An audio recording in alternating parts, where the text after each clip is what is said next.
अनुरामे समारी खेतमा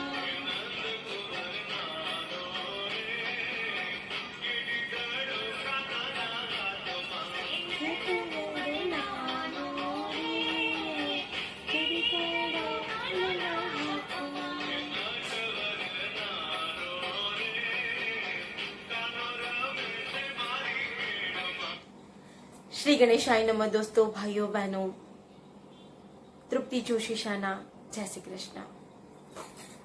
શ્રી કૃષ્ણ ભગવાનને કોઈ પણ અવતારમાં આપણે પૂજીએ છીએ, એ એક જ એવા સ્વરૂપ છે જે આપણને દરેક સ્વરૂપમાં દેખાય છે। ફક્ત જોવાની આપણી આંખ હોવી જોઈએ। તો શ્રી કૃષ્ણ ભગવાનના અનેક અવતારમાં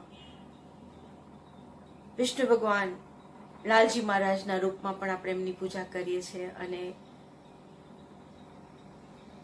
શ્રીનાથજી, રણછોડજી, દ્વારિકાધીશ, હરિ તારા નામ છે હજાર, કયા નામે લક્ષ્મી કંકોત્રી। તો ગીતા જ્ઞાન મંજરી નામની ચેનલમાં તમારું સ્વાગત છે। તમે મને લાઈક કરી શકો છો, સબસ્ક્રાઇબ કરી શકો છો, અને મારી સાથે ગીતાના અધ્યાયમાં જોડાઈ રહી શકો છો। આજનો આપણો અધ્યાય છે 10મો અધ્યાય, વિભૂતિ યોગ। શ્રી કૃષ્ણ ભગવાન અર્જુનને કહે છે કે હે અર્જુન, હું તારા હિતની વાત કહું છું, એ તું શાંતિથી સાંભળ। આ લોકમાં ભૃગુ જેવા મહર્ષિ પણ મારા સ્વરૂપને ઓળખી શક્યા નથી। ઘણા દેવી દેવતાઓ, રાજાઓ, મહારાજાઓ ઘણા પ્રયત્ન પછી પણ મારા સ્વરૂપને જાણી શકતા નથી, કારણ મારી કૃપા વિના મને કોઈ જાણી શકતું નથી। તે બધાનું મૂળ હોવાથી હું અનાદિ, અજન્મા અને પરમાત્મા, જે મનુષ્ય મને એ રીતે જાણે છે, એ મનુષ્યને મોહ રહિત થઈ બધા પાપમાંથી મુક્તિ મળી જાય, કારણ કે હું બધાનું આદિ કારણ છું। હે અર્જુન, બુદ્ધિ, જ્ઞાન, ક્ષમા, સત્ય, વ્યાકુળતા, દમ, શમ, સુખ, દુઃખ, ઉત્પત્તિ, નાશ, ભય, અભય, અહિંસા, મમતા, તૃપ્તિ, તપ, દાન, યશ, અપયશ સગળું મારી પ્રેરણાથી થાય છે। સર્વેશ્વર છું। જે કંઈ રોજની દિનચર્યામાં બને છે એ બધું જ મારાથી થાય છે। હું અજન્મા છું, પરમાત્મા છું, નિજાનંદ છું। હું મારી જ માયાથી ઉત્પન્ન થયેલ મનુષ્યને જાણી શકાવું છું અને હંમેશા અલોપ રહું છું। જે આપણી બુદ્ધિ છે, જ્ઞાન છે, ક્ષમા છે, સત્ય છે, તૃપ્તિ છે, દાન છે, અહિંસા છે, હિંસા છે, બધાનો પ્રેરણાદાયક હું જ છું। ભૃગુ વગેરે સપ્તર્ષિગણ અને 14 મુનિઓ મારા સંકલ્પથી ઉત્પન્ન થયેલ છે। હિન્દુ ધાર્મિક ગ્રંથો, પુરાણો, ઉપનિષદોમાં બધામાં ઋષિઓ, મુનિઓ અને નું ખૂબ જ યોગદાન છે। એમાં મુખ્યત્વે 7 ઋષિઓ, કે જે એવું કહેવાય છે કે આકાશમાં સપ્ત ઋષિનું મંડળ તમને જોવા મળે છે।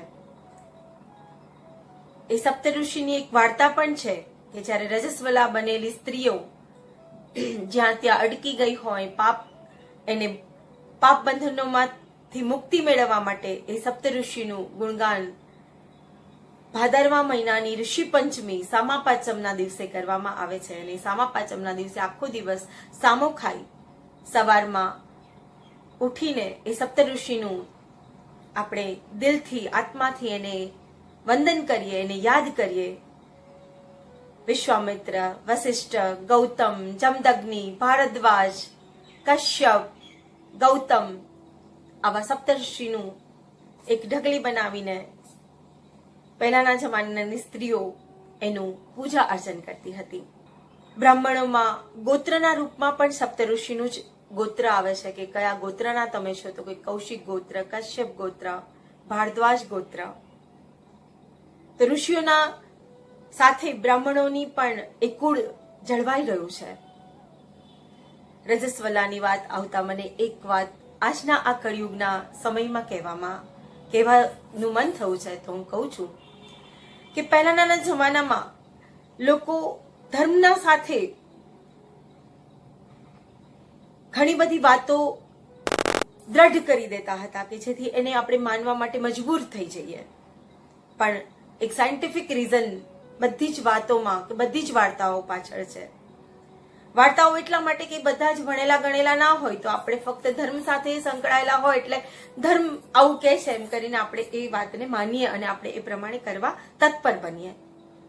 પણ સાચી હકીકત એ પણ છે કે જ્યારે રજસ્વલા બનતી સ્ત્રીઓ હોય એ આરામ માટે, ફક્ત ને ફક્ત આરામ માટે જ, પહેલાના જમાનાના લોકોને આપણે એવું કહીએ કે ભાઈ આમને આરામ કરવા દો, તો એ ના કરવા દે. તો ધર્મ સાથે એ વાતને સંકળાવી દીધું કે 3 દિવસ સુધી સ્ત્રી થોડા દૂર, બધાથી અડક્યા વગર દૂર જઈને એને આરામ કરવો જોઈએ. આ જ હકીકત છે. એ પછી ઘણા એવા લોકો છે કે જેને એની અંદર બહુ જ બધું મિર્ચ મસાલા ઉમેરી અને રજસ્વલા સ્ત્રીને જાણે અછૂત હોય એવી રીતના એની સાથે વ્યવહાર કરવામાં આવ્યો, જે ક્યાંય પુરાણોમાં નથી લખ્યું, ક્યાંય કશી જગ્યાએ નથી લખ્યું. ફક્ત વાત એટલી જ હતી કે આપણે આરામ કરવાનો છે.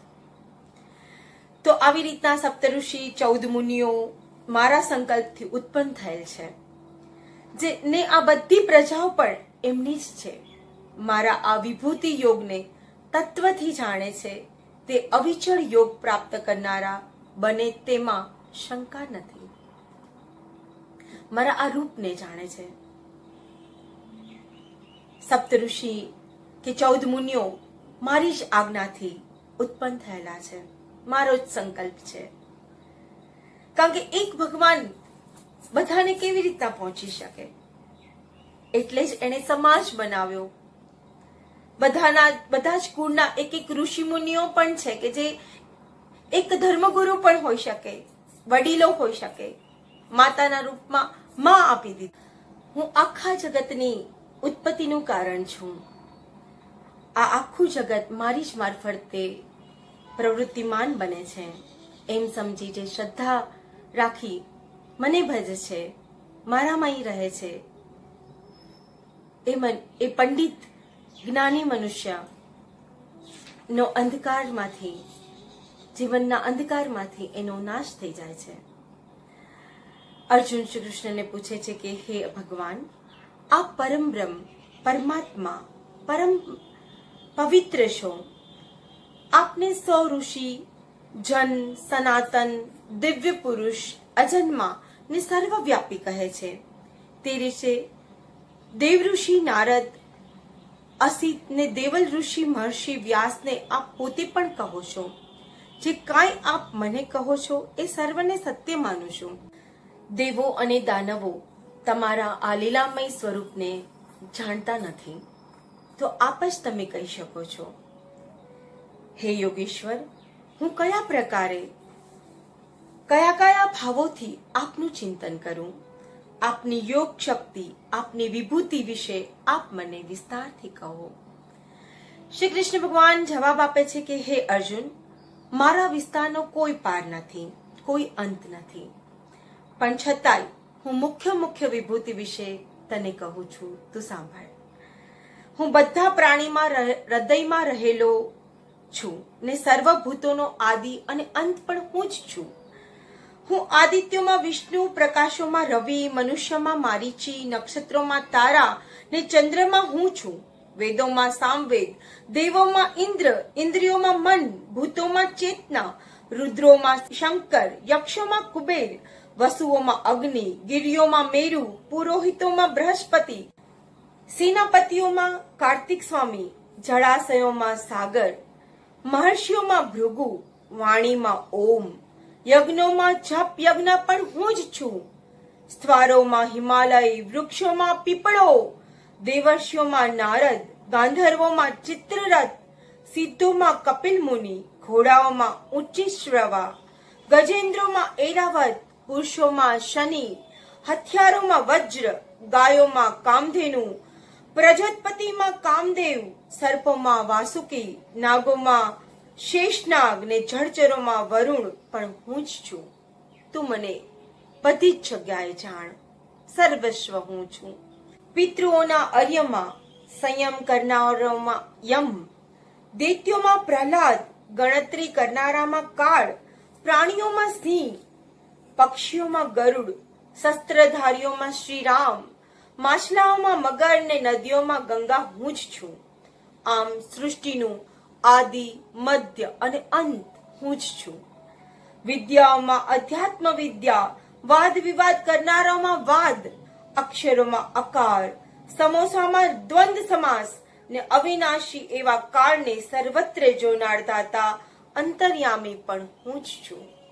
બધાનો અહંકાર કરતા મૃત્યુ અને ભવિષ્યમાં ઉત્પન્ન થનારી ઉત્પત્તિ, નારીઓમાં કીર્તિ, શોભા, વાણી, સ્મૃતિ ને ક્ષમા, સામવેદના મંત્રોમાં બૃહત્સામ, છંદોમાં ગાયત્રી, માસોમાં માર્ગશીર્ષ ને ઋતુઓમાં વસંત ઋતુ પણ હું જ છું.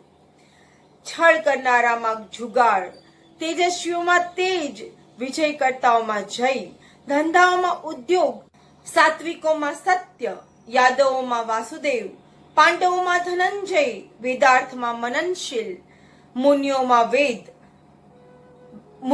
વેદવ્યાસ, કવિમાં શુક્રાચાર્ય, દમન કરનારામાં નીતિ, ગુહ્યોમાં મૌન, તત્વજ્ઞાનીમાં જ્ઞાન હું જ છું. હે અર્જુન, સર્વભૂતોનું બીજ હું છું. આ સચરાચર જગતમાં મારા સિવાય બીજું કાંઈ નથી. બધામાં હું જ છું. હે પરમ તપ, હું અનંત હોવાથી મારી વિભૂતિઓ મેં અતિ સંક્ષેપમાં મેં કહી સંભળાવી છે. જે પદાર્થ ઐશ્વર્યવાળો, સૌંદર્યવાળો, શક્તિવાળો હોય તે સર્વ મારા તેજના અંશથી ઉત્પન્ન થયેલો જાણ. હે અર્જુન, આથી વિશેષ જાણવાનું તારે શું કામ છે? હું મારા એક અંશ માત્રથી આ સમગ્ર જગતને ધારણ કરું છું. બધામાં હું છું. આદિ થી અંત સુધી હું છું. મધ્યમાં પણ હું જ છું.